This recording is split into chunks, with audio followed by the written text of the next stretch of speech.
Hi, welcome back. Here with my introductory video for Hell's Gate, the course in Pocket, 1944. Here's the cover of the rulebook. Designed by Philip Sabin, published by Victory Point Games recently, 2013, this year in fact, as part of their historic gaming series. This is number 11. Average time 90 minutes. Complexity 3 out of 9, solitary suitability 7 out of 9. These ratings are roughly what we saw with the Drive on Mets, I think. However, this feels a bit more complex, and I think that's due to the fact that it, perhaps, my guess is that it deviates a little bit more from the traditional treatment of basic concepts like stacking and combat results table and terrain effects and things like that. So yeah, and also well, we'll get into the details here shortly, but I wanted to mention that the game did first appear in Professor Sabin's book Simulating War, Studying Conflict Through Simulation Games that I picked up. This was published in 2012. And by that, what does that mean? It means we have some color pages here interspersed. And actually there are a few games that came with the book. And there you see some counter artwork. There's part of the map. So this is part of the map for this game. And the rules are here within the text. I guess theoretically you can cut it out and tape it together or whatnot and have your own copy of the game. I, however, like probably many of you out there, couldn't bring myself to slice up my book, so I picked up this copy, and I'm glad that I did. This is the Ziploc bag version. There's also the you know, boxed, upgraded version with the mounted map and all that, but what I didn't expect, and I'm happily surprised by, is that it does come with these thicker counters. So, and I like the paper map. The paper map is fine for me. I am using this plexiglass thing just to keep it flat and to keep the dust off of it if I leave it out, but, you know, the paper map might even be preferable, I'm not sure, but that's mainly because there's a lot of this snowy terrain, and I feel like maybe the jigsaw cutout pattern might be a little distracting with this lighter color palette. Not sure though, haven't seen it in person. Marco seems to like it better, so to each his own. Anyway, okay, so let's move on to the game. So this is what the designer refers to in the designer notes, a classic encirclement battle. A simulation game of the Battle of the Course in Pocket from January 25th to February 17th, 1944 in Ukraine. Between Germany and the Soviet Union, and look at the map again. Here you see Cherkasy. North is that way. Here's the Dnieper River, and here's Korsun, and the hex right next to it is Shenderovka. The title of the game is in reference to the nickname that the Germans gave to this area surrounding Shenderovka and Korsun, this pocket. That's why it's a scary it's a scary cover. Actually, the artwork is really cool. It's evocative, kind of abstract.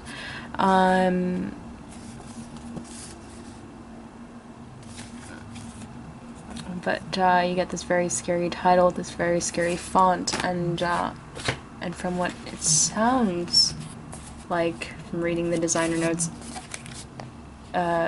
very appropriate for a game covering any kind of encirclement battle, really, but this one especially devastating I think at the end, from what I've read, the Germans succeed in breaking out, but at the cost of losing 1 man for every 2 men that were able to escape.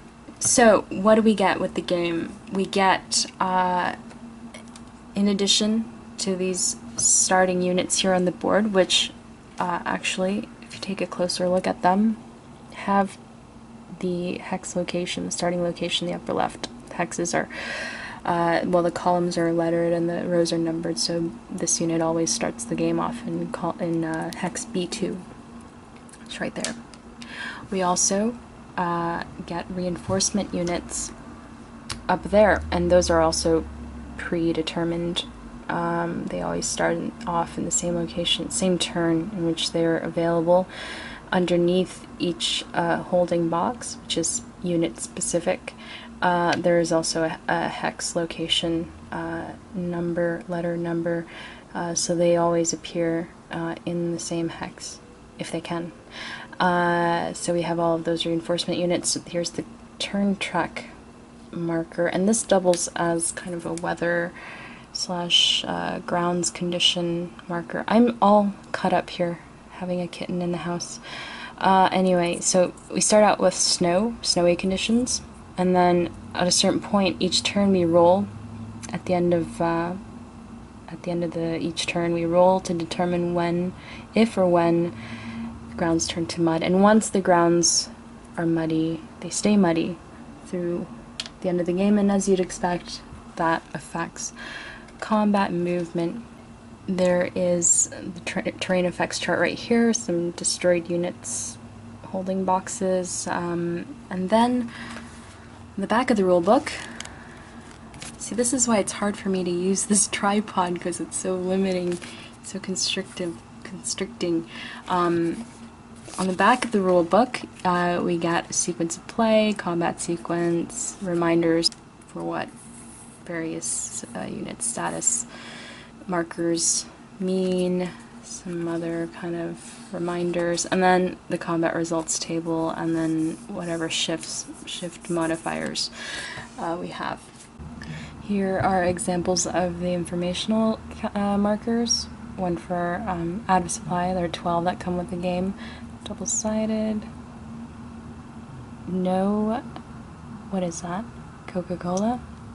No canned soup. And this cool arrow-shaped retreated marker. There's 6 of these. And that's everything that comes with the game. Oh, can't forget, teeny tiny die that no one ever uses. Up here is the turn track, and there are 8 turns. It's kind of important that I should mention. 8 turns. You play through all 8 turns. Each turn is 3 days of real time.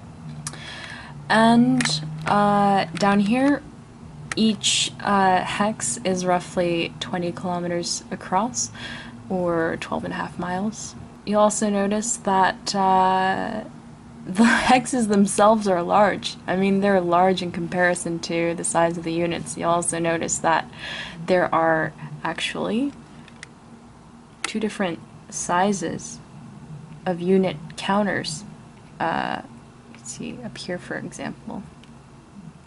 All of the tank unit counters are these larger sized counters, and not all of them, actually. There's this tank brigade. Oh, and that reminds me, there are 3 unit sizes and I think 4 unit types. So we have brigades, we have divisions, we have corps. There are no Soviet brigades, there are no German corps. And then we have infantry, cavalry, a cavalry unit, I should say, Panzer Grenadier, or mechanized infantry, a mechanized infantry unit, and another Panzer Grenadier units, and also, of course, Panzer units, tanks, Soviet tank units. A German unit of a certain type and certain size will be a little bit stronger than its Soviet equivalent. You can see here this German infantry division is the same strength as the Soviet infantry corps. And also, if I can find Soviet, yeah, here we go. Here's the Soviet infantry division. And the number on the bottom here, the 3 and the 2, that's the combat strength for the unit. There's no movement allowance printed on these units, and that is because, generally speaking, the movement allowance is 1 hex, which makes sense. I mean, 12.5 miles, infantry unit. Another reason it's hard to use this, what do you call this, tripod. Anyway, there are fast units, which is basically everything that's not an infantry unit, and they can, as long as the grounds are still, haven't yet turned to mud, they can move 2 hexes in 1 turn. The only exception, besides cavalry units can move any 2 hexes as long as the grounds are snowy during snow turns. But tanks and mechanized infantry units cannot move into 2 adjacent forest hexes or cross over 2 rivers in the same turn. Some units start out on the board as a 2-step full-strength unit. Zoom in. This, for example, it's darker side up, and when it loses a step, you flip it over, you get its reduced strength side, and then there are these 2 dots here in the lower right to indicate that it was originally a full-step 2-strength unit.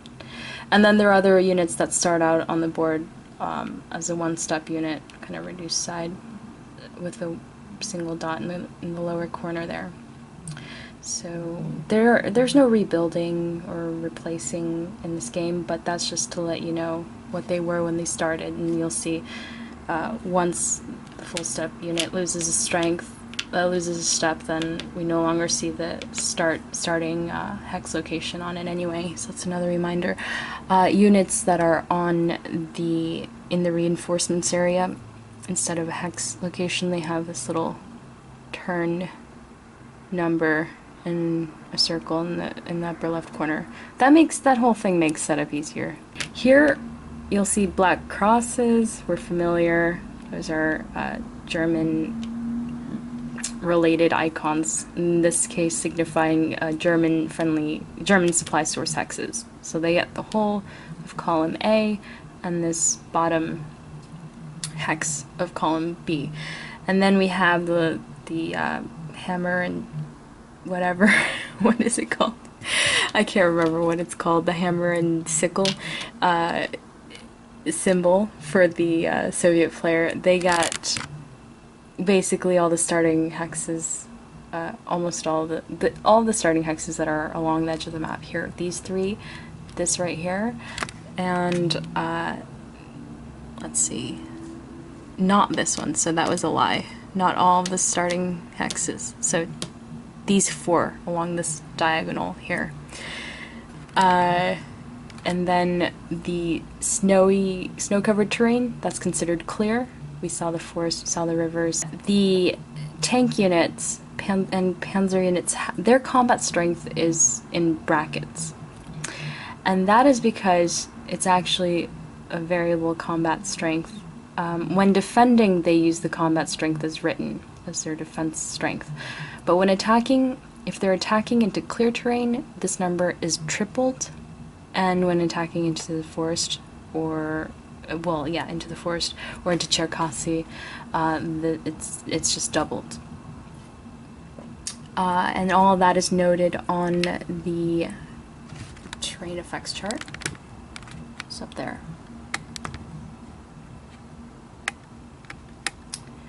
Armor times 3, combat strength and clear times 2 in forest, and of course forest provides 1 column shift to the left in favor of the defender. If at least half of the units are attacking across the river, there's a 1 column shift to the left. Other modifiers, combat effects based on, in relation to supply. And then Cherkasy kind of behaves like a forest. even though it's in clear terrain. And an interesting thing is that these combat effects are cumulative. So if you have a situation where you're attacking into the forest and then more than half, at least half of your units are attacking across a river into a forest text, then there would be 2 left shifts for that. And I don't think I've played a game that does a cumulative of everything. I think it's always been choose the best one, choose the best modifier. So there's that.